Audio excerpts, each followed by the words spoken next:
Menjelang memulai laga perdana putaran ketiga kualifikasi Piala Dunia 2026, media lokal Arab mencoba mengulik soal timnas Indonesia mulai kekuatan tim hingga sosok Sintayong. Pelatih timnas Indonesia Sintayong dijuluki sebagai pelatih Indomie oleh laman aryadia.com.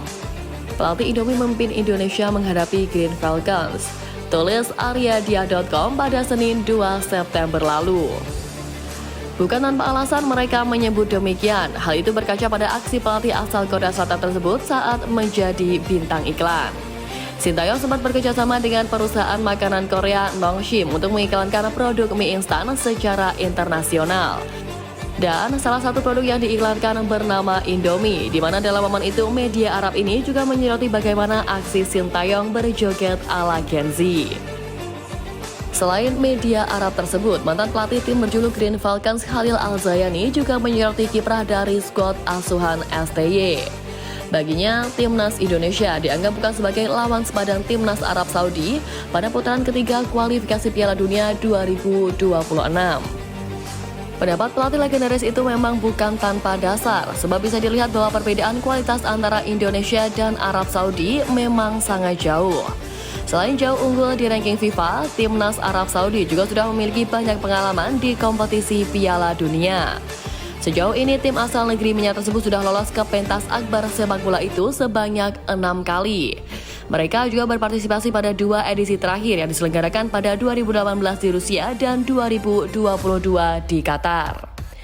Sementara skuad Garuda baru sekali manggung di pentas dunia yakni pada tahun 1938, itu pun Indonesia masih bernama Hindia Belanda saat berpartisipasi.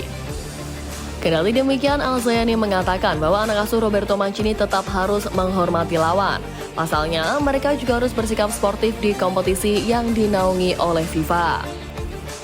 Sementara itu, skuad Garuda kini juga tengah mempersiapkan diri semaksimal mungkin demi hasil apik di laga perdana.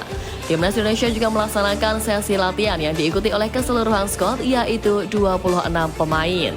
Sebanyak 14 pemain abral sudah tiba di Jeddah, menyusul 12 pemain Liga Domestik yang berangkat dari Jakarta. Salah satu pemain timnas Indonesia, Justin Hubner, membeberkan dalam Instagram story eksklusif miliknya pada Selasa 3 September kemarin mengenai hal yang mengagetkannya. Baik Wolverhampton Wanderers itu mengaku terkejut dengan hujan badai yang turun di Arab Saudi.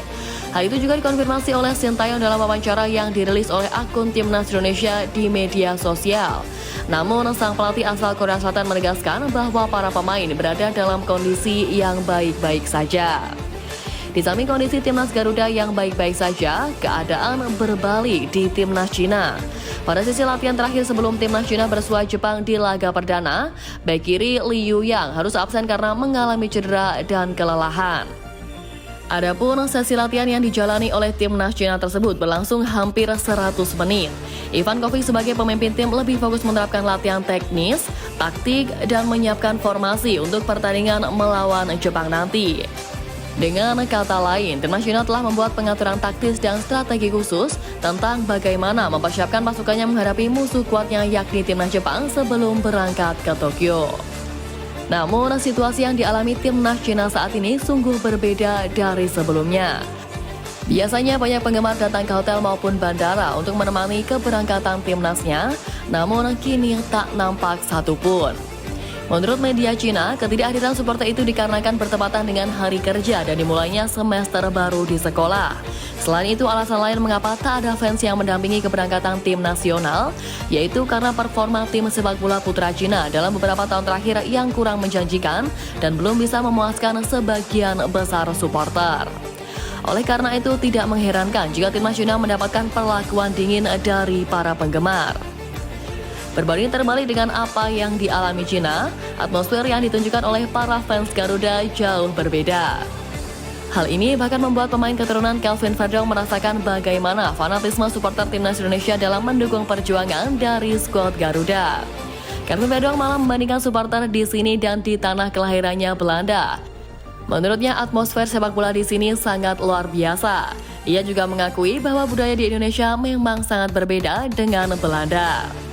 Akan tetapi pemain berusia 27 tahun itu merasa senang bisa belajar banyak hal termasuk budaya di Indonesia. Kelvin Verdong sendiri masuk dalam daftar pemain timnas di babak ketiga ini di matchday pertama dan kedua nanti. Kabarnya pun PSSI saat ini juga tengah memproses naturalisasi beberapa pemain untuk mengarungi matchday berikutnya di kualifikasi ajang bergengsi dunia ini. Dari kabar terbaru terdapat pengunduran jadwal pertandingan Timnas Indonesia versus Jepang pada kualifikasi Piala Dunia 2026 di Stadion Utama Gelora Bung Karno, Jakarta pada November mendatang. Informasi itu diungkap langsung oleh Federasi Sepak Bola Jepang melalui situs resminya pada Senin 2 September, di mana JFE menyatakan pihaknya dan PSSI sudah sepakat untuk mengubah jadwal pertandingan tersebut. Semula, pertandingan yang dijadwalkan berlangsung di Stadion Utama GBK itu akan digelar pada Kamis 14 November. JFE dan PSSI kemudian sepakat untuk mengundur jadwal satu hari menjadi Jumat 15 November. Belum ada pernyataan resmi dari PSSI terkait perubahan jadwal laga Timnas Indonesia versus Jepang ini. Laga ini merupakan pertandingan kelima Grup C babak ketiga kualifikasi Piala Dunia 2026. Kita nantikan saja pengumuman resmi dari federasi sambil mendukung kiprah skuad Garuda yang akan berlaga melawan Arab Saudi pada besok dini hari.